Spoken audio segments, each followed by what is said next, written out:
पाकिस्तान के अंदर से भी काफ़ी खबरें आ गई हैं, लेकिन सबसे पहले जो इंटरनेशनल फ्रंट पे हो रहा है वो मैं आपके सामने रखता हूं, खास तौर पे जंग के हालात। इसमें डोनाल्ड ट्रंप ने एक अजीबोगरीब स्टेटमेंट दे दिया, बल्कि ये कहें कि बोंगी मार दी।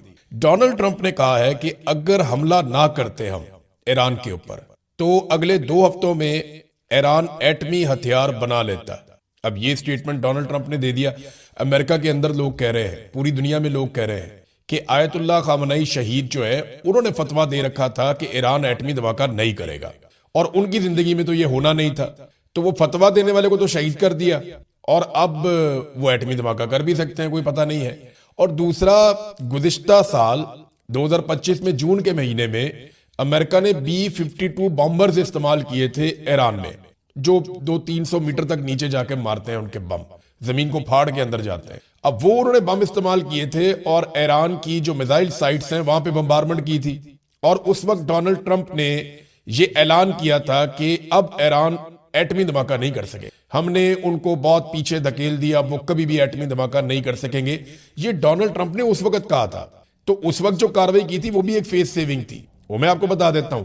उसमें भी ईरान का कोई नुकसान नहीं हुआ था, ना अमेरिका का कोई नुकसान हुआ था, बल्कि इसराइली हमले के बाद जब ईरान ने वापस हमला किया तो फेस सेविंग के लिए अमेरिका बीच में आया, और अमेरिका को निकलने के लिए फेस सेविंग कुछ दोस्त ममालिक ने लेकर दी थी, तो इससे अमेरिका को कुछ नहीं मिला था। लेकिन डोनाल्ड ट्रंप ने तब भी झूठ बोल दिया था, और अब ये कह रहे हैं कि ईरान 2 हफ्तों के अंदर एटमी हथियार बना लेता अगर हम ये हमला ना करते तो। कभी एक स्टेटमेंट, कभी दूसरा, कभी तीसरा। अमेरिका के अंदर से जो लोग ब्रीफिंग लेकर निकल रहे हैं ना, जिनको इदारे ब्रीफिंग दे रहे हैं, अमरीकी हुकाम जिनको ब्रीफिंग दे रहे हैं, वो सेनेटर्स भी या कांग्रेसमैन बाहर आके वो कहते हैं जी हमें कोई समझ नहीं आ रही, हमें ये समझा ही नहीं पा रहे कि ये हमला इन्होंने किया क्यों। इनके पास कोई एक प्रॉपर वजह नहीं है ये हमला करने की, और ये कोई जवाब फराहम नहीं कर पा रहे कि अब ये इन्होंने करना क्या है, और ना कोई आगे का प्लान है कि इन्होंने जाना किधर है। तो एक तो ये है। दूसरा देखिए, ईरान ने एक धमकी लगाई। मैं बार बार चेन ऑफ कमांड की बात कर रहा हूं कि अमेरिका और इसराइल ये कोशिश करेंगे कि ईरान की चेन ऑफ कमांड को तोड़ा जाए। अगर वो उसको तोड़ने में कामयाब हो जाते हैं तो फिर एक बिखरी हुई फौज लड़ाई नहीं लड़ सकती। लेकिन ईरान ने खबरदार किया, उन्होंने कहा जी कि अगर आपने ईरान के अंदर रजीम तब्दील करने की कोशिश की तो उसके बाद जो हम हमला करेंगे वो हम किसी और जगह पे नहीं करेंगे, बल्कि जो इसराइल की एटॉमिक साइट्स हैं वहां पे अटैक करेंगे। जो जौहरी तनसीबात या जौहरी साइट्स जिन्हें आप कहते हैं, जौहरी मराकज के ऊपर अटैक कर देंगे। और ये बड़ी खौफनाक धमकी है। यानी वो कहते हैं कि अगर ईरान के अंदर आपने रजीम तब्दील करने की कोशिश की तो जो एटॉमिक साइट्स हैं इसराइल की, उस पर अटैक करेंगे, उसमें तो फिर इसराइल के पास बचेगा ही कुछ नहीं। पूरे रीजन के अंदर एक ताबकारी पैदा हो जाएगी और बहुत बड़ा मसला जन्म ले लेगा। अब चीन ने सालसी के लिए, हालात क्योंकि खराब हो रहे हैं, तो चाइना ने बात की है सऊदी अरब से, कतर से, बाकी मुल्कों से, ईरान के साथ भी उन्होंने बात की। तो चाइना अपना एक सालसी के लिए नुमाइंदा मिडिल ईस्ट में भिजवा रहा है ताकि सालसी की जाए और किसी तरह इस जंग को रोका जाए। सालसी इस बात पे भी हो जाए ना कि कम से कम ये लोग आपस में नहीं लड़ेंगे। अगर अमेरिका और इसराइल लड़ता है तो ईरान उसको जवाब दे सकता है, उनके अड्डों पे मार सकता है, लेकिन कम से कम अरब ममालिक और ईरान की आपस में लड़ाई नहीं होना चाहिए। ये चाइना की भी प्रायोरिटी है, ये ईरान की भी प्रायोरिटी है, और यही अरब हुक्मरान भी चाहते हैं। अब तक तो ऐसा है। अमेरिका इस लड़ाई को खींच के ना एक और तरफ लेकर जा रहा है। एक बात आप ज़हन में रखें कि ईरान ने यह बताया कि ना उन्होंने तुर्की के ऊपर अटैक किया, जो तुर्की के ऊपर एक हमला हुआ वो ईरान ने नहीं किया। ईरान ने यह बताया कि अजरबैजान के ऊपर एक अभी जाके एक ड्रोन गिरा है, कुछ लोग मिसाइल कह रहे हैं, और वो जो गिरा जाके वो एक एयरबेस के एरिया में गिरा। कुछ इतलात ये भी है कि वो इसराइली कोई अड्डा था, वहां पे इसराइल के कोई एसेट से। तो इसराइल के साथ अजरबैजान के ताल्लुकात हैं, ये हम जानते हैं, क्योंकि जब अजरबैजान ने आर्मीनिया को जंग में शिकस्त दी थी तो 2 मुल्कों के ड्रोन उन्होंने इस्तेमाल किए थे, एक इसराइल के और दूसरे तुर्की के, और उनके जरिए से उन्होंने आर्मीनिया से अपना इलाका काराबाग खाली करवाया था। तो इसराइल के साथ मैं ये जानता हूं कि अजरबैजान के ताल्लुकात चीजें चलती हैं। वो उनको कुछ पेट्रोलियम भी सप्लाई करते हैं अजरबैजान, क्योंकि गैस और पेट्रोलियम वहां पे है, तो वो पाइपलाइन के जरिए से तुर्की तक जाता है और वहां से आगे वो इसराइल को सप्लाई भी करते हैं। ये बात एक हकीकत है। अच्छा, इसमें जो अजरबैजान पे अटैक हुआ उसमें ईरान ने कहा जी भी हमने नहीं किया। इसके अलावा जो बरतानिया का साइप्रस के अंदर जो अड्डा है वहां पे जो अटैक हुआ उसको भी ईरान ने कहा ये भी हमने नहीं किया। तो अलग अलग जगहों पे जो अटैक हो रहे हैं, या ये आरामको के ऊपर जो अटैक हुआ, ईरान ने कहा ये भी हमने नहीं किया। जो ऑयल फैसिलिटीज है इनको हम नहीं मार रहे, हम अरब सिविलियंस के ऊपर भी अटैक नहीं कर रहे। बहुत सारे हमले, जब इंक्वायरी होगी तो पता चलेगा कि ये सारे हमले ईरान ने नहीं किए थे, लेकिन ये सारे हमले एक प्लानिंग के तहत किए जा रहे हैं। इसको फॉल्स फ्लैग ऑपरेशन कहते हैं, ताकि इसके जरिए से बहुत सारे मुल्कों को इकट्ठा करके ईरान के साथ लड़वाया जा सके और ईरान को इस रीजन में एक विलन के तौर पे दिखाया जाए कि देखिए ये सबको मार रहा है। हालांकि इस वक्त जो ईरान में हो रहा है उसका आप तसव्वुर भी नहीं कर सकते। बड़ी खौफनाक बमबारी ईरान के अंदर अमेरिका और इसराइल कर रहे हैं। यहां मेरे पास एक खबर है और ये अमेरिकन है माइक एडम्स, ये हेल्थ रेंजर्स हैं। इन्होंने ये दावा किया है कि अमेरिका ईरान में उस किस्म के जंगी जराइम कर रहा है जिस तरह के जंगी जराइम किए गए थे नेतन्याहू की जानिब से गाजा में। जैसे फलस्तीनियों को उन्होंने मारा और मलिया मेट किया, इसी तरह अमेरिका इस वक्त डोनाल्ड ट्रंप का नाम लिया उन्होंने, वो कर रहा है ईरान के अंदर। ईरान में तालीमी इदारे हैं, अस्पताल हैं, सरकारी इदारे हैं, पुलिस के दफातर हैं, हर जगह को मलिया मेट किया जा रहा है और सिविलियंस की कैजुअलिटीज लगातार बढ़ती चली जा रही हैं। 1100 के करीब आम शहरी ईरानी अब तक की इतला के मुताबिक शहीद हो चुके हैं और ये बहुत बड़ी तादाद है। 4-5 दिन की लड़ाई है टोटल। तो ये लगातार अमेरिका दबाव बढ़ा रहा है। अब लड़ाई जो थी ना, वो पहले जो ईरान लड़ाई लड़ रहा था, ये लड़ाई ईरान के जनूब में चल रही थी। यानी आप ये ईरान का नक्शा देखें ना, आप ये नीचे का सारा एरिया आप देख रहे हैं, ईरान के आसपास कौन कौन से मुल्क हैं। तो पहले ये लड़ाई नीचे जनूब की जानिब से चल रही थी, थोड़ा सा जनूब मगरिब की जानिब भी जाती थी। यानी इस लड़ाई में ईरान का मुकाबला था नीचे उन बेसिस से जो अमेरिका जनूब से ऑपरेट कर रहा था। यानी आप शुरू हो जाए ना नीचे ओमान से, आगे यूएई आ जाता है, कतर आ जाता है, सऊदी अरब आ जाता है, उर्दन आ जाता है, पीछे इसराइल आ जाता है। तो अमेरिका इस रीजन को इस्तेमाल कर रहा था। ईरान का सारा फोकस और लड़ाई यहां पे जनूब में थी, लेकिन अब ये लड़ाई शिफ्ट होकर मगरिब में और शुमाल मगरिब में चली गई। यानी अमेरिका कोशिश कर रहा है कि इसको इराक, इराक से ऊपर तुर्की और तुर्की के बॉर्डर से ऊपर अजरबैजान तक इस लड़ाई को पहुंचा दे। तो ये एक नया फ्रंट खुल जाएगा ईरान के लिए। और यहां से कुर्दों को इक्विप्ड किया गया है, कुर्दों को हथियार और साजो सामान दिया गया है। और अमेरिकन रिपोर्ट्स के मुताबिक जो उनके मीडिया ने बताई, 1000 कुर्दों ने ईरानी फोर्सेस के ऊपर अटैक किया जदीद हथियारों के साथ, और उनकी मदद फिजा से अमरीकी और इसराइली कर रहे हैं। जबकि आपको मैंने बताया पिछले वीलॉग में कि कमांडोज उतारे गए हैं नजफ के सहरा में, और ये इराक की तरफ से ईरान को एंगेज करेंगे और यहां से अटैक करेंगे। तो मुख्तलिफ एरिया से ईरान को एंगेज किया जा रहा है। अभी जो ईरान का एरिया बाकी बचा है जहां पे अटैक नहीं हो रहा, ये पाकिस्तान, तुर्कमानिस्तान और अफगानिस्तान वाला एरिया। यानी इसे आप ये कह सकते हैं जो मशरकी साइड है या ऊपर टॉप पे जो शुमाली साइड है, यहां से ईरान के ऊपर अभी बंद है बॉर्डर, यहां भी किसी किस्म का अटैक नहीं हो रहा, ये बॉर्डर ठंडे हैं। लेकिन अमेरिका फ्यूचर में इनको इस्तेमाल कर सकता है या नहीं, इसके बारे में हम अभी कुछ नहीं कह रहे जब तक कि हमारे पास कोई प्रॉपर खबर इसके बारे में नहीं आती। ईरान के जो जेरे जमीन जखायर हैं उनको तबाह करने के हवाले से एक बड़ा दावा किया है अमेरिका ने और इसराइल ने। वे कह रहे हैं कि ईरान ने अपने मिसाइल जखीरा जो है उसे महफूज रखने के लिए जमीन के अंदर पूरे पूरे शहर तामीर किए हुए थे, मगर अब हम उन्हें निशाना बना रहे हैं। उनका दावा है कि हमें पता चल गया कि वो कहां कहां हैं और कहां कहां से वो मिसाइल बाहर निकालते हैं, ड्रोन बाहर निकालते हैं। तो वो कहते हैं जैसे ही वो सुरंगों से बाहर आते हैं हम उन्हें फौरन निशाना बनाते हैं। जबकि बंकर बस्टर बम, ये वो बम होते हैं जो बंकर्स को तबाह करते हैं, लेकिन क्योंकि वो जमीन के बहुत गहराई में है तो उनको तबाह नहीं किया जा सकता।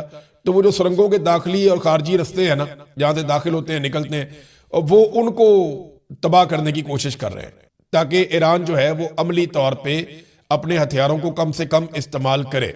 अब ये जनाब अमेरिका और इसराइल का दावा है कि सैकड़ों मिसाइल और लॉन्चर हमने तबाह कर दिए हैं, जिससे ईरान की वो सलाहियत कमजोर हो रही है जिसके जरिए वो जंग के आगाज में बड़ी तादाद में हमले कर रहा था। अच्छा, ईरान के हमलों के अंदर शिद्दत में कमी आई है। पहले ईरान ने बहुत तेजी से ड्रोन्स दागे, बहुत तेजी से उसने मिसाइल दागे।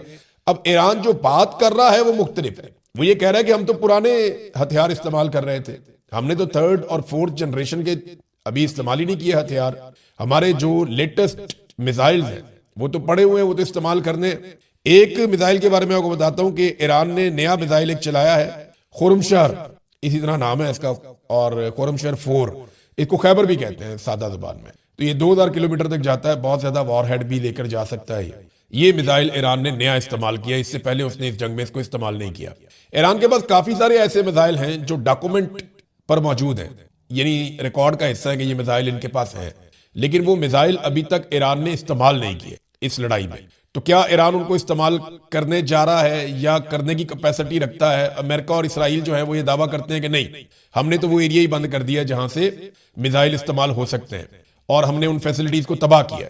जबकि ईरान ये कह रहा है कि कुछ भी तबाह नहीं हुआ, हम जवाबी हमला करेंगे तो पता चल जाएगा। बहरहाल इस वक्त ईरान की जानिब से शिद्दत में कमी है, जबकि इसराइल और अमेरिका की जानिब से लड़ाई की शिद्दत को बढ़ाया जा रहा है। नादरीन, एक बड़ा प्रॉब्लम जो आ रहा था उसका हल ढूंढने की कोशिश की जा रही है मिडिल ईस्ट की जानिब से और अमेरिका और इसराइल की जानिब से, कि ईरान का जो शायद ड्रोन आता है या ईरान जो भी ड्रोन भेजता है हमला करने के लिए, उन्हें रोकने के लिए बहुत महंगे इंटरसेप्टर्स इस्तेमाल किए जा रहे थे और पैसा पानी की तरह बह रहा था और इंटरसेप्टर्स खत्म हो रहे हैं, जिसका नुकसान यूक्रेन को भी होगा, अमेरिका को भी होगा और इसका रशिया को फायदा होगा कि ये इंटरसेप्टर्स जितने कम होंगे रशिया उतना ज्यादा यूक्रेन के ऊपर और यूरोप के ऊपर दबाव बढ़ा सकेगा।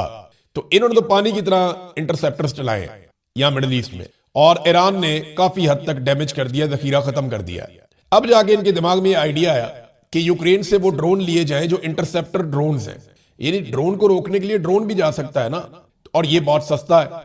तो यूक्रेन ने जो इंटरसेप्टर ड्रोन बनाए हुए हैं उनकी कीमत कितनी है पता है? उनकी कीमत है 5,000 तक, यानी $3,000 से $5,000 तक। ईरान का जो ड्रोन है वो $20,000 का है। उसको रोकने के लिए अगर $5,000 का ड्रोन लगता है तो ये तो घाटे का सौदा नहीं है, 1 2 3 ड्रोन भी लग जाए तो कोई मसला नहीं है। तो अब ये ड्रोन हासिल करने की कोशिश की जा रही है मिडिल ईस्ट में अमेरिका की जानिब से और इसराइल की जानिब से, और यूक्रेन ने कहा जी हम आपको बताते हैं। लेकिन इससे पहले कि यूक्रेन बताएगा और यूक्रेन ड्रोन की सप्लाई करेगा, रशिया यूक्रेन का बॉर्डर बहुत ज्यादा गर्म कर देगा और यूक्रेन के लिए बहुत ज्यादा प्रॉब्लम क्रिएट कर देगा, क्योंकि रशिया प्रॉपर तरीके से मैदान में आ चुका है। रूसी वजीर खारजा सरगई लारोफ, इनके जो स्टेटमेंट आए हैं इनको आप सुनेंगे तो आपको आइडिया हो जाएगा कि रूस इस लड़ाई को कैसे देख रहा है। सबसे बड़ा बेनिफिशियरी वो बनने वाला है इस लड़ाई का, या चाइना को बहुत फायदा होगा। देखें ना, पूरी दुनिया का तेल बंद है, चाइना का तेल बंद नहीं हो रहा, उनको सप्लाई लगातार जा रही है, क्योंकि वैसे भी चाइना के साथ बिगाड़ता नहीं है ईरान।